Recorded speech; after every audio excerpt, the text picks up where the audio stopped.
السلام عليكم ورحمة الله وبركاته. الحمد لله رب العالمين والصلاة والسلام على سيدنا محمد أشرف المرسلين وعلى آله وأصحابه أجمعين. أما بعد، أعوذ بالله من الشيطان الرجيم. بسم الله الرحمن الرحيم. وإن كان ذو عسرة فنظرة إلى ميسرة وأن تصدقوا خير لكم إن كنتم تعلمون. صدق الله العظيم. அருளாளன் அன்புடையோன் எல்லாம் உள்ள அல்லாஹுவை போற்றி புகழ்ந்தவனாக ஈருலக தலைவர் முஹம்மது ரசூலுல்லாஹி ஸல்லல்லாஹு அலைஹி வஸல்லம் அவர்களின் அன்பையும் மேலான ஷஃபாஅத்தையும் பெறக்கூடிய நல்ல நசீபை அல்லாஹ் நமக்கெல்லாம் ஏற்படுத்தி தருவானாக.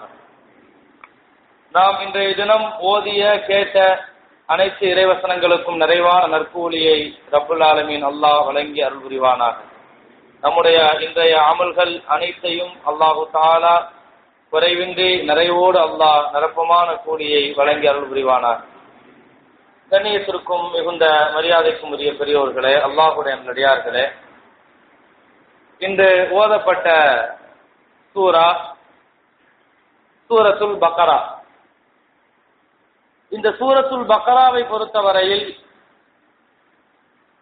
திருக்குர்ஆனினுடைய மற்ற சூறாக்களில் இருந்து இந்த சூறாவுக்கு சில தனிச்சிறப்புகள் உண்டு. குர்ஆனினுடைய தர்த்தீபிலே இருக்கிற முதல் சூரா அலிஃப் லாம் மீம் என்று ஆரம்பிக்கிற இந்த சூரத்துல் பக்ரா என்ற சூரா அது நிறைவு பெற்றிருக்கிறது.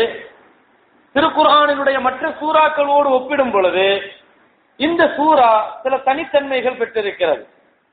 முதலாவது, குர்ஆனிலேயே பெரிய சூரா இந்த சூரா தான். குர்ஆனுடைய அத்தியாயங்களிலேயே பெரிய அத்தியாயம், பெரிய சூரா இந்த சூரத்துல் பக்ரா தான். இந்த அளவுக்கு நீளமான வசனங்கள் கொண்ட நீளமான ஏறத்தாழ ஒரு 2.5 ஜுஸூக்கள் கொண்ட ஒரு சூரா இந்த சூரத்துல் பக்ரா. இன்னொரு கோணத்திலே திருக்குர்ஆனினுடைய ஆயத்துக்களில் பெரிய ஆயத் வசனங்கள்ல பெரிய வசனம் இந்த சூரத்துல் பக்ராவிலே தான் இடம் பெறுகிறது. குர்ஆனினுடைய வசனங்களிலே பெரிய வசனம் அதுவும் இந்த சூரத்துல் பக்ராவிலே தான் இடம் பெறுகிறது. அடுத்தபடியாக மூன்றாவது ஒரு விஷயம், நபிகள் நாயகம் ஸல்லல்லாஹு அலைஹி வஸல்லம் சொன்னார்கள், குர்ஆனுடைய ஆயத்துக்களிலேயே மிகப்பெரிய சக்தி பெற்ற சக்தி உள்ள வசனம், அல்லாஹ்வுக்கு மிக பிரியமான வசனம், மிகவும் கண்ணியமான வசனம், அதுவும் சூரத்துல் பக்ராவில் இடம்பெற்றிருக்கிறது. நமக்கெல்லாம் தெரிந்த ஆயத்துல் குர்சி என்று நபிகள் நாயகம் ஸல்லல்லாஹு அலைஹி வஸல்லம் சொன்னார்கள். இது அல்லாமல் திருக்குர்ஆனிலே இறக்கப்பட்ட கடைசி வசனம், குர்ஆன் இறங்கியது ஆரம்பத்தில் இக்ரால ஆரம்பித்த அந்த குர்ஆன் கடைசி வசனம் அல்லாஹ் இறக்கி வைத்தது, அதுவும் இந்த சூரத்துல் பக்ராவிலே தான் இடம்பெற்றிருக்கிறது. வத்தகு யௌமன், இதுதான் குர்ஆனுடைய கடைசி வசனம். வத்தகு யௌமன், நமக்கெல்லாம் தெரியும் குர்ஆனுடைய முதல் அத்தியாயத்திலே அல்லாஹ் இக்ரா படியுங்கள் என்று அல்லாஹ் இறக்கி வைத்தான் முதல் வசனம். திருக்குர்ஆனுடைய கடைசி வசனம் இதுதான், வத்தகு யௌமன் துர்ஜஊன ஃபீஹி இலல்லாஹ், ஒரு நாளை நீங்கள் பயந்து கொள்ளுங்கள், அந்த நாளில் நீங்கள் எல்லாம் என்னிடத்தில் வர வேண்டியதிருக்கிறது, அப்பொழுது நீங்கள் செய்த செயல்களுக்குண்டான கூலியை உங்களுக்கு நான் நீளமாக தந்து விடுவேன் என்று அல்லாஹ் குறிப்பிடுகிறான். இந்த வசனம் தான் ஹஜ்ரத் இப்னு அப்பாஸ் ரலியல்லாஹு சொல்கிறார்கள், நபிகள் நாயகம் ஸல்லல்லாஹு அலைஹி வஸல்லம் வஃபாத் ஆகுவதற்கு 9 நாளுக்கு முன்னால் இந்த வசனம் இறங்குகிறது. இந்த வசனம் இறங்கியதற்கு பின்னால் நாயகம் 9 நாளே இந்த உலகத்தில் ஹயாத்தாக இருக்கிறார்கள். இந்த 9 நாள் இடப்பட்ட நேரங்களிலே திருக்குர்ஆனினுடைய எந்த வசனமும் இறக்கப்படவில்லை. குர்ஆனினுடைய கடைசி வசனம் இந்த வசனம் தான். இதுவும் சூரத்துல் பக்ராவினுடைய தனிச்சிறப்புகள். இன்னும் எத்தனையோ சிறப்புகளை சொல்லலாம். இன்னொரு சிறப்பை சொல்வதானால், இந்த சூரத்துல் பக்ராவினுடைய கடைசி முடியக்கூடிய 2 வசனம் இருக்கிறது. இது நபிகள் நாயகம் ஸல்லல்லாஹு அலைஹி வஸல்லம் மிஅராஜுக்கு போன பொழுது அல்லாஹ் தஆலா கொடுத்து அனுப்பிய வசனம். ஆமனர் ரசூல் என்ற அந்த வசனம் இருக்கிறது. இது அல்லாஹ் பூமியில இறக்கல, வானத்துல இறக்கணும். வானத்துல இறக்கப்பட்ட 2 வசனம் அது சூரத்துல் பக்ராவிலே தான் இறக்கப்பட்டிருக்கிறது. வேறு எல்லா வசனமும் பூமியில தான் இறங்குச்சு. 2 வசனம் மட்டும் தான் அது மிஅராஜிலே, அது விண்ணுலகத்திலே வானத்திலே இறக்கப்பட்டது. அதுவும் சூரத்துல் பக்ராவினுடைய தனிச்சிறப்பு. இன்னும் நிறைய சொல்லலாம். சுருங்க சொல்வதானால் நபிகள் நாயகம் ஸல்லல்லாஹு அலைஹி வஸல்லம் ஒரே வார்த்தையில் சொன்னார்கள். புகாரியிலே வருகிறது, ஒரு குடும்பம் வாழுகிற வீட்டில் இந்த சூரா ஓதப்பட வேண்டும் என்று சொன்னார்கள்.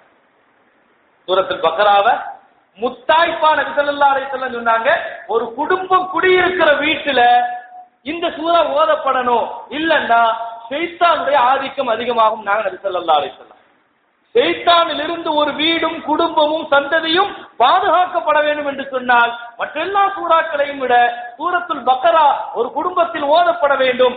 இல்லையானால் பக்ரா ஓதப்படாத வீடு அது நாளடைவிலே அது பாலடைந்த வீடாக மாற்றப்படும். நாங்கள் நபி ஸல்லல்லாஹு அலைஹி வஸல்லம்.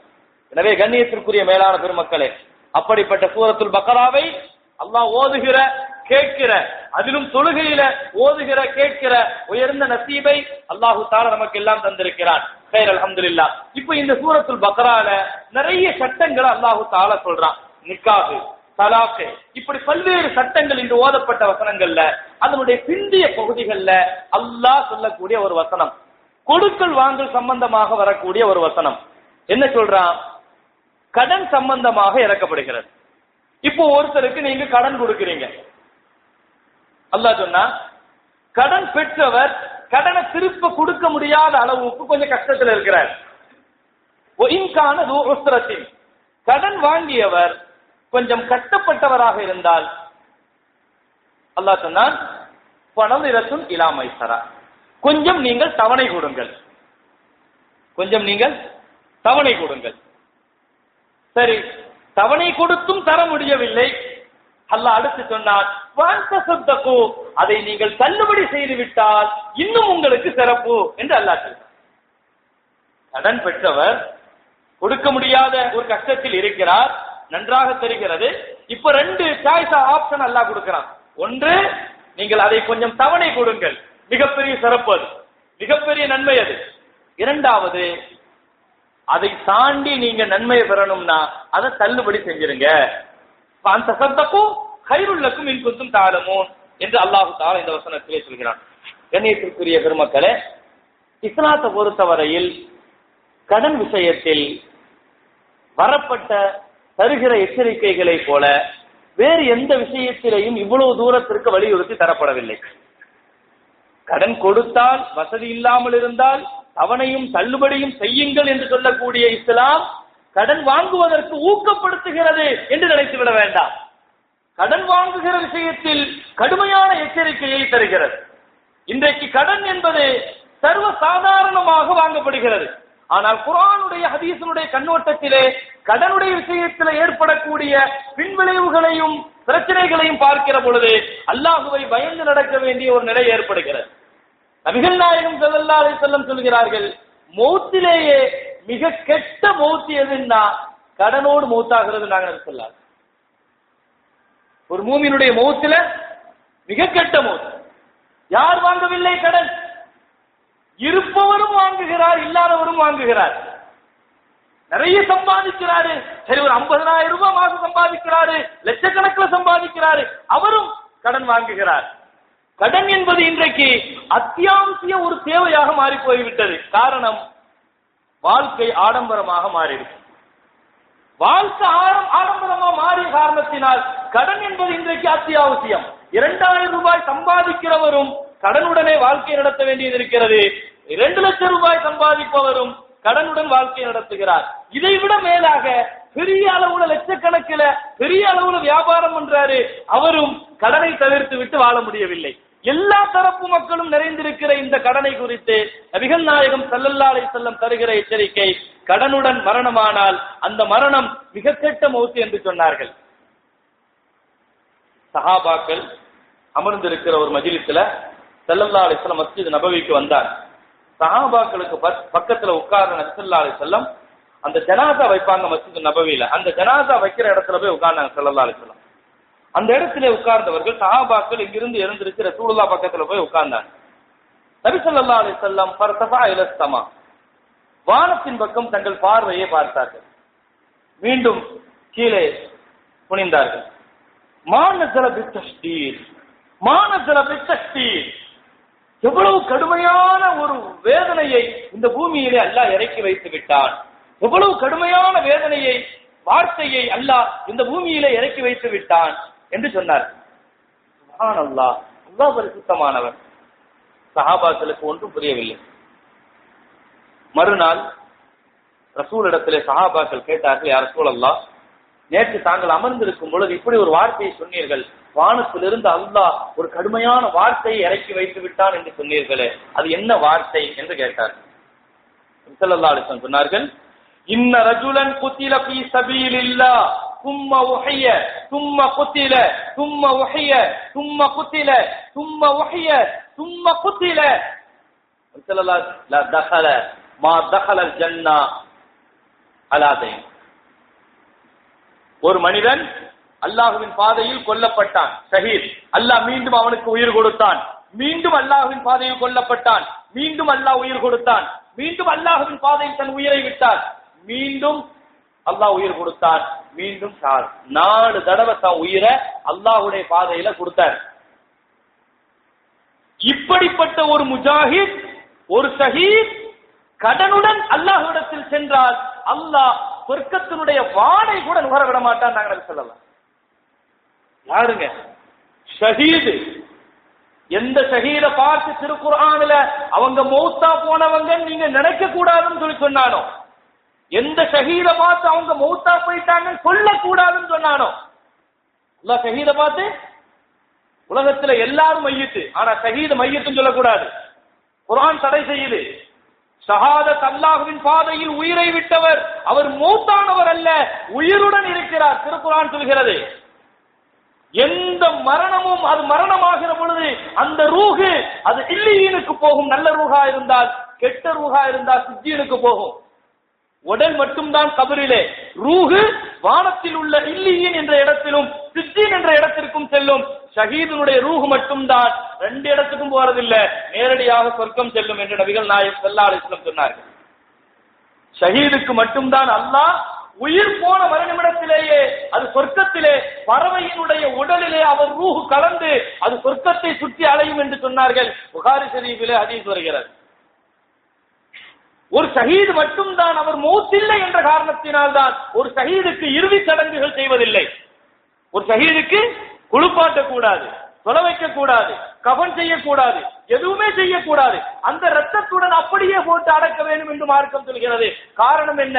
அவர் மௌத்தாகவில்லை, அவருக்கு தொலை வைக்கிற தகுதியும் திராணியும் இந்த உலகத்திலே யாருக்கும் கிடையாது என்ற காரணத்தினால் ஒரு ஷஹீதுக்கு அல்லாஹ் கொடுக்கிற மரியாதை. அப்படிப்பட்ட ஷஹீத் கடனோடு போனா சொர்க்கத்துக்கு கூட போக முடியாது. நபி ஸல்லல்லாஹு அலைஹி வஸல்லம் என்ன சொல்றது?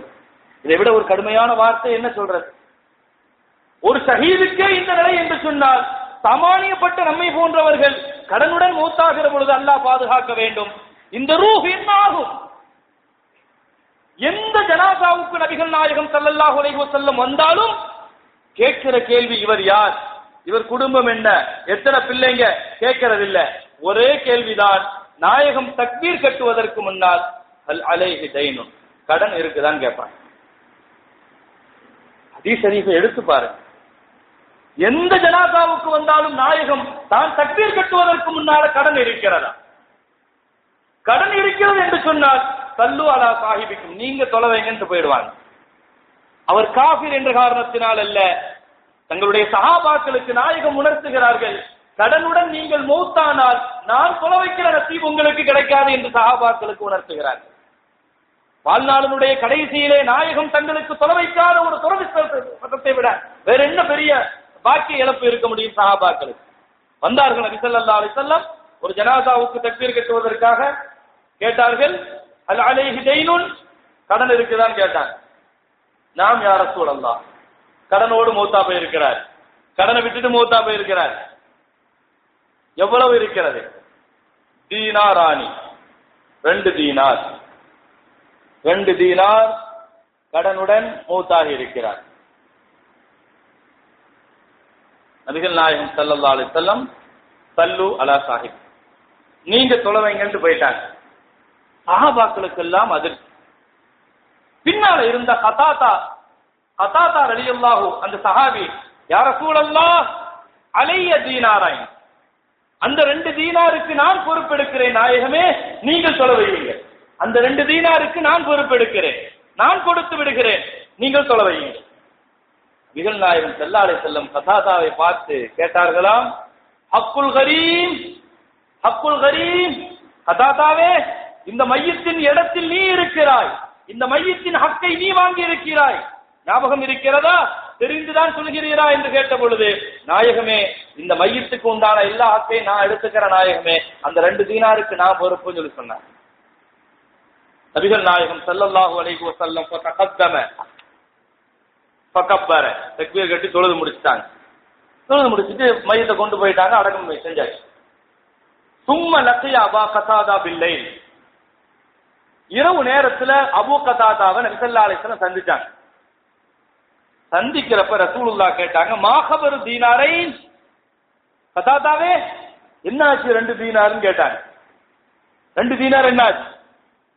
யா ரசூலல்லாஹ் இன்னமா மாத ஹாதர் ரஜுல் பில்லுஹர், அவர் மௌத்தா போனது லுஹர்ல தானே, லுஹர்ல தானே நான் டைம் கொடுக்கிறேன்னு சொல்லி சொன்னேன், ராத்திரியே வந்து கேட்கறீங்களா நாயகமே? கதாதா என்ன சொல்றாங்க, மத்தியானம் நான் தரேன்னு சொல்லி இருக்கிறாங்க. மத்தியானம் சொன்னாங்க, நாயகமே நான் பொறுப்பெடுத்துக்கிறேன். ரசூலுல்லாஹ் ராத்திரி நேரத்தில் வீடு தேடி போயிட்டாங்க. 2 தீனார் என்ன ஆச்சு, கொடுத்துட்டீங்களான்னு கேட்டாங்க. ரசூலுல்லாஹ் மத்தியானம் தானே நடந்திருக்குது. சரி, நபி ஸல்லல்லாஹு அலைஹி வஸல்லம் போயிட்டாங்க. மறுநாள் காலையில பலமாகான மினல் கத், ரசூலுல்லாஹ் தேடி போனாங்க. யா அபா கதாதா மா கபரு தீனாரைன் கலைத்துஹுமா, கொடுத்துட்டீங்களா? நான் யா ரசூலல்லாஹ், நாயகமே நீங்க ராத்திரி வரத பார்த்த உடனே நான் காலையில கொடுத்துட்டேன் நாயகமேன்னு சொன்னேன். ஆம். அல் ஆன் பர்ரத்த கபரஹு, உனக்கு ஒன்று தெரியுமா, இப்பொழுதுதான் அவர் கபர் குளிர்ந்திருக்கிறது, இதுவரை அவருடைய கபர் நெருப்பு எரிந்து கொண்டிருந்தது என்று சொன்னார். கடனுடன் சென்ற அவருடைய கபர் கூட அது நெருப்பால் கரிந்து எரிந்து கொண்டிருக்கிறது. எப்ப நீங்க கடனை அடைச்சீங்களோ அப்பதான் அவர் கபர் குளிர்ந்திருக்குதுன்னாங்க நபி ஸல்லல்லாஹு அலைஹி வஸல்லம். சொல்லிட்டு சொன்னாங்க, நஃப்துல் முஃமினி முத்தஅல்லகத்தும் பிதைனி, ஒரு முஃமினுடைய உயிர் அவருடைய கடனுடன் அடமானம் வைக்கப்படுகிறது. அந்த கடன் பூமியில் நிறைவேற்றப்படுகிற வரை அவருடைய ரூஹு வானத்திலே ஏற்றுக்கொள்ளப்படாதுன்னாங்க நபி ஸல்லல்லாஹு அலைஹி வஸல்லம். எல்லா அமலையும் அல்லாஹ் நிறுத்தி வைப்பான். கண்ணியத்திற்குரிய மேலான பெருமக்களே, கடனுடைய விஷயத்துல இன்னைக்கு நம்ம இடத்துல இருக்கிற சர்வ சாதாரணமான பொடுபோக்கு, அல்லாஹ்விடத்தில் என்ன பதில் சொல்ல முடியும்? சின்ன சின்ன விஷயத்துல கூட சாதாரணமாக கடன் வைத்து விடுகிறோம். எவ்வளவு கடன், எத்தனை கடன், யாருக்கெல்லாம் கடன்? பணமாக, பொருளாக. ஒரு கடைக்கு போறோம், பொருள் வாங்குறோம், 50 பைசா நாளைக்கு வந்தா தரேன், 1 ரூபாய் சர்வ சாதாரணமா சொல்லிட்டு வந்துடும். அதுக்கு பின்னால அவரை பார்க்கறது இல்ல, நாம அவரை பார்க்கறது இல்ல, மறந்து விடுகிறோம். 50 பைசா தானே, 1 ரூபாய் தானே. இந்த 1 தீனாரும் 2 தீனாரும் தான் சஹாபாக்களை கபரிலே வாட்டி எடுத்தது என்பதாக ஹதீஸ் ஷரீஃபிலே வருகிறது. பணம் மட்டுமல்ல கடன், எத்தனையோ பொருட்களை வாங்குகிறோம், எத்தனையோ பொருட்கள். ஒரு இடத்துல நம்ம ஒரு பொருளை உபயோகத்திற்காக வாங்கியிருக்கோம், அதுவும் கடன் தான். செல்போன் வாங்குறோம், கம்ப்யூட்டர் வாங்குறோம், லேப்டாப் வாங்குறோம், தேவைக்காக என்ன பொருள் சர்வசாதாரணமா பயன்படுத்துறதுக்கு வாங்குறோம், அது அப்படியே நம்ம இடத்துல கடந்து போகுது. எத்தனையோ பொருட்கள், நாம் வாங்கிய பொருட்கள் நம்ம இடத்துல கடந்து போகுது, திருப்பி செலுத்தப்படுறதில்லை, மௌத்து வரை திரும்ப செலுத்தப்படுறதில்லை. நபி ஸல்லல்லாஹு அலைஹி வஸல்லம் கேட்கிற அதிகமான துஆ, அல்லாஹும்ம இன்னி அஊது பிக மினல் மஹ்சம் வல் மகரம், யா அல்லாஹ் பாவம் செய்கிற சூழ்நிலையை விட்டும் கடன் வாங்குற நிலைமையை விட்டு என்ன பாதுகாத்துன்னு அதிகமா கேட்பாங்களாம். ஒரு சஹாபி கேட்டாங்க, யா ரசூலல்லாஹ் மா அக்ஸர் மா தஸ்தஈன் மினல் மகரம், கடனை விட்டும் அவ்வளவு அதிகமா நீங்க துஆ செய்றீங்களா நாயகமே என்று கேட்ட பொழுது நபிகள் நாயகம் ஸல்லல்லாஹு அலைஹி வஸல்லம் சொன்னாங்க, ஆமா, இன்னர் ரஜுல, ஒருத்தன் கடன் வாங்கினால், இதா கரிம கடன் வாங்கினால் அவன் பொய் பேசுவான், பேச வேண்டியதற்கும் பொய் பேசுவான். இதா வாத அசலஃப, வாக்கு கொடுத்துட்டு மாற்றம் செய்வான். வாங்கிறது ஒண்ணுதான், ஆனால் பாவம் எத்தனை? கடனை வாங்கிட்டு இவன் பொய் சொல்ல வேண்டிய நிர்பந்தத்துக்கு ஆளாவான், வாக்கு மாற்றம் செய்யறதுக்கு நிர்பந்தத்துக்கு ஆளாகுவான். நபிகள் நாயகம் ஸல்லல்லாஹு அலைஹி சொன்னாங்க, எல்லா பாவத்திற்கும் முதன்மையானது அதுதான், அதனால நான் அதை விட்டும் அதிகமா பாதுகாப்பு தேடுறேன். எனவே கண்ணியத்துக்குரிய மேலான பெருமக்களே, கடன் வாங்கக்கூடியவர்களுக்கு அத்தியாவசிய தேவைக்காக வாங்கக்கூடியவர்களுக்கு மாத்திரம் ஒரே ஒரு விஷயத்தை கவனத்திற்கு கொண்டு வருகிறேன். 3 விஷயங்கள் உங்களுக்கு இருக்குமானால் நீங்கள் கடன் வாங்கலாம். 3 விஷயத்தை பற்றிய உத்தரவாதம் உங்களுக்கு இருக்குமானால் கடன் வாங்கலாம். 1, நீங்கள் வாங்கிய கடன் உங்களுடைய மௌத்து வரை செலுத்த முடியாத பொழுது அந்த கடனை நிறைவேற்றக்கூடிய அளவுக்கு சொத்து உங்களிடத்தில் இருக்குமானால் நீங்கள் கடன் வாங்கலாம். ஊக்கப்படுத்தவில்லை, நிர்பந்தமாக அல்லாஹ்வை பயந்து நீங்கள் வாங்கிக் கொள்ளலாம். சொத்து இருக்கிறது, இப்ப அவர் செலுத்தல, மூத்தாயிட்டாரு, இப்ப அவர் சொத்துல இருந்து கடனை கொடுக்க முடியும், வாங்கிக்கங்க. 2வது, கடனை நிறைவு செய்கிற செலுத்துகிற வாரிசு இருக்குமானால், என் மக இருக்கிறான், என் பையன் இருக்கிறான், நல்ல சம்பாதிக்கிறான், இந்த நிலையில என் பையன் கொடுத்து விடுவான் என்ற ஒரு நம்பிக்கையும் இருக்குமானால் நீங்கள் கட்டாயமாக நீங்க வாங்கிக்கலாம் நிர்பந்தத்துல.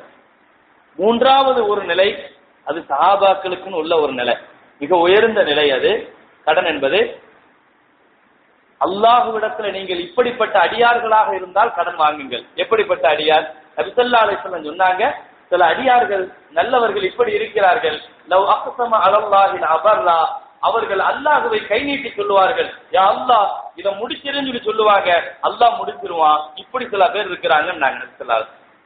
அப்படிப்பட்டவங்களா நீங்க இருந்தீங்கன்னா அல்லாஹ்ட்ட நீங்க கடன் வாங்கிக்கங்க. சரி, முதல்ல 2 இதை விடுங்க, வாரிசு சொத்து இருக்குது. 3வது ஒரு நிலை இருக்கு பாருங்க. இந்த நிலை என்பது மிக உயர்ந்த நிலை. சஹாபாக்கள்ல ஒரு சஹாபி இருந்தார், அல்லாஹ் அக்பர், அவரை மாதிரி கடன் வாங்கியிருக்க முடியாது. அதற்கு அப்துல்லாஹ் இப்னு சுபைர் ரலியல்லாஹு நிறைய கடன் வாங்கினார். ஏன் இவர் கடன் வாங்கினார்? நான் கடன் வாங்கி இவர் சொந்த செலவுக்கோ அல்லது வீண் விரயத்துக்கு பயன்படுத்த மாட்டாரு. கடன் வாங்கி சதக்கா கொடுப்பார். இவர் செய்யற தர்மம் எல்லாம் எப்படி? கடனை வாங்கி சதக்கா அதிகமா கொடுப்பார். இவருக்கு ஏன் இவ்வளவு பேர் கடன் கொடுக்கறாங்கன்னா, இவர் மதீனாவிலே இவர் ஒரு பெரிய பேங்க். அந்த காலத்துல பேங்க் எல்லாம் இல்ல, இவர்கிட்ட தான் பணத்தை கொடுத்து வைப்பாங்க. 1000 கொடுப்பாங்க, 10,000 கொடுப்பாங்க. தேவைக்கு அப்பப்போ 100 ரூபாய் 200 ரூபாய் தனியா பேங்க் இல்லாததுனால இவர்கிட்ட கொடுத்து வைப்பாங்க, ஒரு பாதுகாப்புக்காக வேண்டி. இந்த இவருக்கு பேரு அமீன், நம்பிக்கையாளர் அப்படிங்கிற பொறுப்பை எடுத்துக்கிட்டு இந்த சுபைர் ரலியல்லாஹு யார் கொண்டு வந்து அமானிதமா பணத்தை கொடுத்தாலும் இவர் என்ன சொல்லுவாருன்னா, இது அமானிதமா கொடுக்காதீங்க, அமானிதமா கொடுத்தா நான் பயன்படுத்த முடியாது, அதை நீங்க கடனா கொடுத்துருங்க, நீங்க எப்ப கேட்டாலும் திரும்ப தந்துறேன்னு சொல்லிடுவார். வரவங்க என்ன செஞ்சிருவாங்க, கடனா கொடுத்துருவாங்க. இப்படியே கொடுத்து கொடுத்து கொடுத்து கொடுத்து என்ன ஆகி போச்சு, எவ்வளவு கடன் இருக்குதுங்கிறது இவருக்கு தெரியாது, எவ்வளவு கடனாளிகள் இருக்கிறாங்கிறது அளவுக்கு தெரியாது. ஆனா சஹாபி, பெரிய சஹாபி ஹஜ்ரத் சுபைர் ரலியல்லாஹு, ஹதீஸ் ஷரீஃப்ல நீங்க பார்க்கலாம். ஹஜ்ரத் சுபைர் ரலியல்லாஹு பத்தி ரசூலுல்லாஹ்வுடைய சொந்தக்காரர் ஹஜ்ரத் சுபைர் ரலியல்லாஹு, சுபைர் இப்னுல் அவாம், மிகப்பெரிய போராளி, முஜாஹித் பிற்காலத்துல. இவர் வாங்கி குவித்த கடன், அல்லாஹு அக்பர், எவ்வளவு கடன் இருக்குன்னு இவர் மௌத்தா போகும் இவருக்கு தெரியாது. கடன் போற வாழ்க்கைக்கு இல்ல, இவருக்கு இப்படி ஒரு ஆசை, கடனை வாங்கி சதக்கா கொடுக்கிறாரு, நாளைக்கு வசதி வரும்போது கொடுத்துடலாம்ங்கிற நம்பிக்கையில மௌத் வந்துடுச்சு. அப்துல்லாஹ் இப்னு சுபைரை கூப்பிட்டு சொன்னாரு, தன் மகன் அப்துல்லாவை கூப்பிட்டு சொன்னாரு, மகனே, நான் எவ்வளவு கடன் வாங்கியிருக்கேன்னு யாருக்கும் தெரியாது, எத்தனை பேர்த்த வாங்கியிருக்கேங்கிறதும் தெரியாது, நான் மௌத்தா போயிட்டான்னா என் கடன் நீ குடுப்பியான்னு கேட்டாங்க. அவங்க சொன்னாங்க, சரி கொடுக்குறேன், நான் கொடுக்குறேன். தகப்ப மௌத்தா போயிட்டா சொத்துக்கு வாரிசாகிற அளவுக்கு கடனுக்கும் வாரிசாகணும். சொத்தை பிரிக்கிறதுல இருக்கிற கவனம் கடன்ல பங்கு போடுறதுல இல்ல. வாரிசுகள்கிட்ட இன்னைக்கு மிம்பாதி வசியத்தின் யூசி பிஹா உதைன், தகப்பனுடைய கடனை கொடுக்கிற வரைக்கும் சொத்துல கை வைக்க கூடாதுன்னு குர்ஆன் சொல்லுது. சொத்தை பிரிக்கிறதுக்கு முன்னால தகப்பனுடைய கடனை கொடுக்கணும், கடனை கொடுத்ததற்கு பின்னால்தான் சொத்தினுடைய பங்களிப்போ. சரி, நீங்க பிரிச்சுக்கணும் தேவை இருக்குதுன்னா கடனுக்கு பொறுப்படுத்திட்டு பிரிங்க. 4 பேர் இருக்கிறீங்க, தகப்ப 4 லட்சம் ரூபாய் வச்சிருக்கிறாரு கடனு, ஆளுக்கு 1 லட்சம் ரூபாய் கடனுக்கு நாங்க பொறுப்படுத்துக்கிற, சொத்தை பிரிச்சுக்கங்க. இப்போ குர்ஆனுடைய கட்டளை அது. அவருடைய கடனை கொடுக்கிற வரைக்கும் என்ன, அவருடைய ரூஹு நிறுத்தப்படுது, அவருடைய ரூஹு நிக்குது. இங்க அவருடைய வாரிசுதாரங்க அவருடைய பொருளை வச்சு சந்தோஷமா இருக்கிறாங்க. அவர் ரூஹு இங்க வானத்துக்கும் பூமிக்கும் மத்தியில அது ஏற்றுக்கொள்ளப்படாமல் தத்தளிக்கிறது. நபிகள் நாயகம் ஸல்லல்லாஹு அலைஹி வஸல்லம் சொன்னாங்க. இப்போ அதற்கு சுபைர் ரலியல்லாஹு மூத்தா போகும்போது சொன்னாங்க, நீங்க எடுத்துக்கிறீங்களா? நான் எடுத்துக்கிறேன், ஆனா எவ்வளவுங்கிறது எனக்கு தெரியாது, நான் ஒண்ணு சொல்றேன், நான் மௌத்தா போனதற்கு பின்னால நீ என்ன செய்யணும், ஒவ்வொரு நாளும் வினாவுக்கு வந்து அந்த மலைக்கு மேல ஏறி நீ இப்படி சத்தம் போடணும், ஜுபைருக்கு யாராவது கடன் கொடுத்திருந்தீங்கன்னா எங்கிட்ட வந்து வாங்கிக்கங்கன்னு சொல்லி 3 வருஷம் தொடர்ந்து நீ வந்து அந்த இடத்துல என்ன செய்யணும். ஹஜ்ஜிக்கு வரவங்க எல்லாரும் கூடுற இடம், யார் யார் கடனாளிங்கிறது தெரியாது, நீ பொது அறிவிப்பு செய்யணும். பொது அறிவிப்பு 3 வருஷம் செய். இப்படியே சொல்லப்பட்டுச்சு. 3 வருஷம் இவர் செஞ்சார். இப்போ ஒருத்தர் வந்தார், ஜுபைர் ரலியல்லாஹு சொல்லி இருந்தாங்க, ஒருவேளை யாராவது வந்து கடன் கேட்டாங்கன்னு சொல்லி சொன்னா, தர வேண்டியது இருக்குதுன்னு சொல்லி சொன்னாங்கன்னா நீங்க சாட்சி எல்லாம் கேட்க கூடாது, ஆதாரம் எல்லாம் கேட்க கூடாது. என்னன்னா ஆதாரத்தை வாங்கிட்டு எல்லாம் சாட்சியை வாங்கிட்டு எல்லாம் செய்யல, அதனால நீங்க கொடுத்துருங்க. ஒருவேளை உங்களால கொடுக்க முடியாமல் போனால், இப்பதான் நம்ம கவனிக்கணும், ஜுபைர் ரலியல்லாஹு சொன்னாங்க, உங்களால கொடுக்க முடியாமல் போனால் நான் சொல்ற ஒரு வழியை நீங்க செய்யுங்கன்னாங்க. பையனுக்கு 2 ரக்காத்து தொழுவுங்க, தொழுதுட்டு நான் சொல்ற வார்த்தையை ரப்புட்ட கேளுங்க, அல்லாஹும்ம ரப்ப ஜுபைர் யஅதி ஹக்க ஜுபைர் அப்படின்னு நீங்க ரப்புட்ட கேளுங்க. ஜுபைருடைய ரப்பே, ஜுபைரின் கடனை ஹக்கை நீ கொடுத்துருன்னு நீங்க அல்லாஹ்வை பார்த்து கேளுங்கன்னு சொல்லி ஒரு துஆவை வாக்கி கொடுக்கிறார். யார்கிட்ட கேளுங்க? அல்லாஹ்ட்ட கேளுங்க. ஜுபைருடைய ஹக்கு இருக்குதா கொடுக்க சொல்லுங்க. யார்கிட்ட கேளுங்க? அல்லாஹ்ட்ட நீங்க சொல்லுங்க, அவன் நிறைவேற்றுவான்னு சொல்லிட்டார். வந்தா பாத்துக்கணும்னு சொல்லி அவன் மௌத்தா ஆயிட்டாரு. மௌத்தா போனதுக்கு பின்னால ஒருத்தர் வந்து நிக்கிறார், உங்க வாப்பா எனக்கு கடன் தரணும். எவ்வளவு தரணும்னு கேட்டாங்க. 10 லட்சம் ரூபாய் தரணும் அப்படின்னாரு. இவருக்கு மயக்கம் வராத குறைதான். இவரு ஏதோ ஒரு 5 தீனாரு 10 தீனாருங்கிற மாதிரி பார்த்திருப்பாரு. 10 லட்சம் ரூபாய் தரணும்னு ஆதாரமா கேட்க முடியும் அல்லது சாட்சியா சொல்ல முடியும்? ஒண்ணும் முடியாது. 10 லட்சம் ரூபாய் உன் தந்தைக்கு நான் கொடுத்துருக்கேன்ட்டார். இவர் பார்த்தாரு, போனாரு, உது செஞ்சார். அல்லாஹ் அக்பர். முதல்ல பேர் 2 ரக்காத் சொல்லுது, அல்லாஹும்ம ரப்ப ஜுபைர் யஅதி ஹக்க ஜுபைர். ஜுபைருடைய ஹக்குதாரி வெளியே நிக்கிறாரு, நீ கொடுத்துரு நாயகமே யா அல்லாஹ் அப்படின்னு சொல்லி ஒரு துஆ கேட்டார். துஆ கேட்டு வெளியே வந்து பார்க்கறாரு, அவரை காணோம். அவர் நீண்ட நேரம் நின்று பார்த்தாரு. சரி 10 லட்சம் ரூபாய் இங்க தர போறாருன்னு சொல்லிட்டு சரி இன்னொரு தடவை வந்துக்கலாம் அவர் போயிட்டார். இப்ப அப்துல்லா இப்னு ஜுபைர் ரொம்ப கவலையோடு வெளியே போயிட்டு இருக்கிறாங்க. எதிரில் அதற்கு உஸ்மான் ரலியல்லாஹு வந்தாங்க. உஸ்மான் ரலியல்லாஹு வந்தாங்க. வந்து சொன்னாங்களா, உங்களை தான் பார்க்க வரேன். என்ன விஷயம் கேட்டாங்க. உங்களுடைய தந்தை மௌத்தா போகும்போது ஒரு இடம் ஒன்று எனக்கு தெரிஞ்ச இடத்துல இருக்குது, ஒரு நிலம் ஒண்ணு. அந்த நிலம் இப்போ எனக்கு தேவைப்படுது, 50,000 ரூபாய்க்கு அந்த நிலத்தை கொடுத்துருங்கன்னு சொல்லி உஸ்மான் ரலியல்லாஹு வேலை பேசினாங்க. ஜுபைர் அப்துல்லா இப்னு ஜுபைர் சொன்னாங்க, இல்ல நான் யோசிச்சு சொல்றேன்னா, பகல்ல நடந்திருக்குது வியாபார ஒப்பந்தம், யோசிச்சு சொல்றேன், 50,000 ரூபாய் அந்த இடம். இவருக்கே தெரியாத அப்படி ஒரு நிலம் இருக்குதுன்னு. முஆவியா ரலியல்லாஹு அன்ஹு அவங்க வந்து கான்டாக்ட் பண்ணாங்க, இவங்கள சொன்னாங்க, நான் அந்த நிலத்தை நான் வாங்கிக்கிறேன், எனக்கு 1 லட்சம் ரூபாய்க்கு கொடுத்துருங்க. இப்ப இவர் சொன்னாரு, நான் ஏற்கனவே வியாபாரம் அவர்கிட்ட பேசிட்டு இருக்கிறேன், எனவே அவர்கிட்ட கேட்டுட்டு தான் தர முடியும். உஸ்மான் ரலியல்லாஹு கேட்டாங்க. உஸ்மான் சொன்னாரு, நான் 1.5 லட்சம் ரூபாய்க்கு வாங்கிக்கிறேன். முஆவியாட்ட சொன்னாங்க, நான் 2 லட்சம் ரூபாய்க்கு வாங்கிக்கிறேன். பேரம் நடக்கிறது.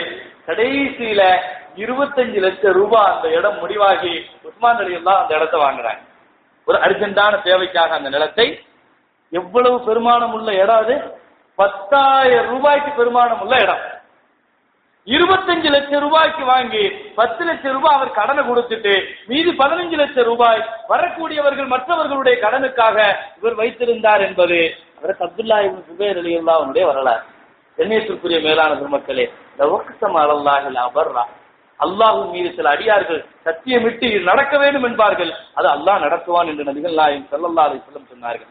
எனவே அந்த நிலைக்கு உள்ளவர்களா என்பது நாம முடிவு செஞ்சுக்க வேண்டியதான். அந்த நிலையில இருந்தா நாம கடனை தைரியமா வாங்கிக்கலாம். நம்முடைய இபாதத்தும் நம்முடைய நிலைகளும் எப்படி இருக்கிறது என்பது நமக்கு தெரியும். கைர் அல்ஹம்துலில்லாஹ். கண்ணியத்திற்குரிய மேலான பெருமக்களே, இஸ்லாத்தை பொறுத்தவரையில் கொடுக்கல் வாங்கல் என்பது ஒரு பெரிய இபாதத்.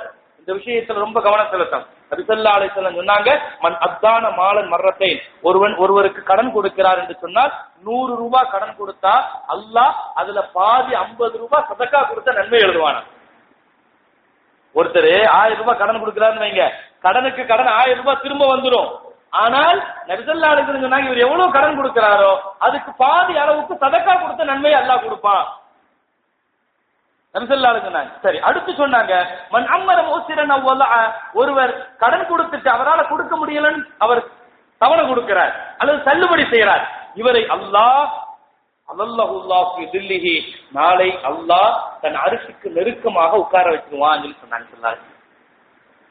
எதுக்குங்க? அமல் சின்ன அமல் தான். கடன் கொடுத்துட்டு அவரால் பாவம் கொடுக்க முடியல, கொஞ்சம் டைம் கொடுக்க. மூணாவது சொன்னாங்க, இன்ன ஹைரக்கும் அஹ்சனக்கும் கலா, கடன் வாங்கியவர் அவர் குறிப்பிட்ட தவணையில அழகாக செலுத்துகிற பொழுது அல்லாஹ் இவரை மக்களில் மிகச்சிறந்த மனிதராக பார்க்கிறான். கடன் வாங்கினவரு அந்த நேரத்துல அழகான முறையில செலுத்த. அழகான முறையில் எப்படி? ஒருத்தர் 50,000 ரூபாய் கடன் வாங்கி இருக்கிறோம், கொடுக்கிற பொழுது தாராளமா கூட 1000 ரூபாய் வச்சு கொடுக்கிறது மார்க்கம் அனுமதிக்குது. மிகச்சிறந்த மனிதர் கடனை இப்படி கொடுக்கணும் சொல்லுது. இது எப்ப வட்டியாகும் தெரியுமா? இவர் பேசுகிற பொழுது எனக்கு 1000 ரூபாய் சேர்த்து தரணும், அல்லது இவர் சொல்றாரு நான் தரும்போது 1000 ரூபாய் சேர்த்து தரேன் என்று பேச்சுவார்த்தை முன்கூட்டியே நடந்திருந்தால் அது வட்டி. ஸல்லல்லாஹு அலைஹி வஸல்லம் சொல்றாங்க, கடனை திரும்ப கொடுக்கும் போது நீங்க கண்ணியமா அழகா கொடுங்க. என்ன அழகா கொடுங்க? ஸல்லல்லாஹு அலைஹி வஸல்லம் சொன்னாங்க, கடனை கொடுக்கிற பொழுது நீங்கள் அவருக்கு ஏதோ அன்பளிப்புகளை அல்லது கொஞ்சம் பணங்காசுகளை சேர்த்து இப்படி கொடுக்கிறது மார்க்கத்தில் அனுமதிக்கப்பட்டிருக்கிறது. இப்படி கொடுப்பவர் உங்கள் மிக சிறந்தவர் நபி ஸல்லல்லாஹு அலைஹி வஸல்லம். எனவே கண்ணியத்திற்குரிய மேலான பெருமக்களே, மார்க்கம் என்பது வெறுமனே வணக்கங்கள் சார்ந்தது மாத்திரம் அல்ல, அது கொடுக்கல் வாங்கலிலும் மார்க்கத்தை கடைபிடிப்பது அவசியமாக இருக்கிறது. ரப்புல் ஆலமீன் அல்லாஹு தஆலா கடனுடைய வாழ்க்கையிலிருந்து அல்லாஹ் நம்மையும் நம் சமுதாயத்தையும் நம் குடும்பத்தையும் அல்லாஹ் பாதுகாப்பானாக. கடன் இல்லாத வாழ்க்கையை அல்லாஹ் தந்தருள்வானாக. அல்லாஹ் தருகிற ரிசுக்கிலே போதுமென்ற மனதையும் நிறைவான வாழ்க்கையும் நம்முடைய வாழ்க்கையின் தேவைகள் பூர்த்தியாகக்கூடிய நல்ல நசீபையும் அல்லாஹ் தந்தருள்வானாக. மௌத்தினுடைய நேரத்திலே கடன் இல்லாமல் மௌத்தாகக்கூடிய நல்ல நசீபை அல்லாஹ் தந்தருள்வானாக. வாஹிர் தாவானா அல்ஹம்துலில்லாஹி ரப்பில் ஆலமீன். அஸ்ஸலாமு அலைக்கும் வரஹ்மத்துல்லாஹி